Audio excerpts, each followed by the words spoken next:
Lorsque vous entraînez un algorithme de machine learning, vous devez toujours vérifier sa performance. Et quand on parle de performance d'un modèle de machine learning, c'est vérifier ou évaluer sa capacité à généraliser sur de nouvelles données. Donc, c'est pour ça, lors de la construction de vos modèles, vous devez diviser l'ensemble de données originelles en deux ensembles. Un ensemble appelé données d'entraînement et un ensemble de tests qui va vous permettre d'évaluer l'algorithme qui a été entraîné, donc le modèle qui en découle. C'est ce que nous allons faire ici. Nous allons diviser l'ensemble des données prêtes à la modélisation. Nous allons diviser cet ensemble en deux ensembles, en deux sous-ensembles. Un ensemble d'entraînement qui va constituer en 80% des observations de tout l'ensemble de données et un ensemble de tests qui va constituer en 20%. Donc, il s'agit d'une division aléatoire ici. Donc, nous pouvons utiliser la fonction simple. Donc, comme c'est une division aléatoire et que nous voulons qu'à chaque fois qu'on exécutera ce code, qu'on ait toujours le même ensemble de données, on va définir un seed. Donc, si je vais mettre par exemple 131, vous mettez le chiffre que vous voulez. Donc, cette seed, je mets seed comme ceci. Et je définis les lignes de l'ensemble les indices de lignes de l'ensemble des données d'entraînement. Prends la fonction simple. Donc, ça sera de 1 au nombre de lignes totales. Donc, df_clean 2. Et on veut 80%, donc 0,8 fois.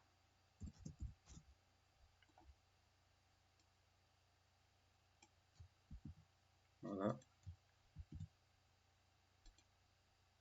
Et on va appeler l'ensemble d'entraînement train 7 qui sera égal à df_clean 2, ces indices de ligne là,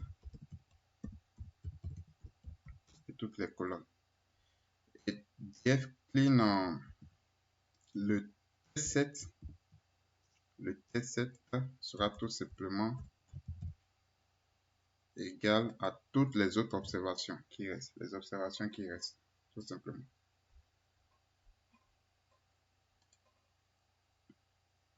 J'exécute et voilà. Donc, nous allons calculer le nombre de lignes dans train 7 et test 7 pour s'assurer que la division a été bien faite.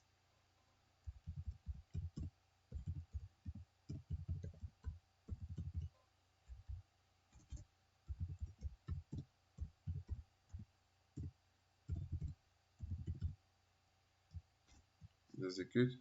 Donc, ici, vous avez 24 876 observations pour l'ensemble de données d'entraînement et 6 219 pour l'ensemble des données de test.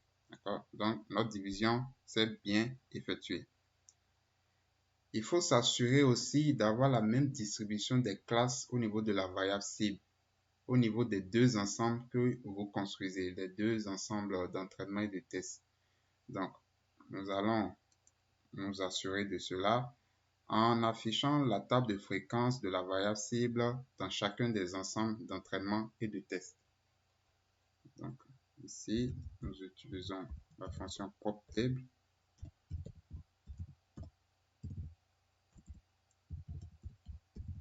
Train 7. Voilà, nous avons 78, 22. Exactement la même proportion qu'au niveau des données originelles. Faisons la même chose au niveau des données de test. Test 7.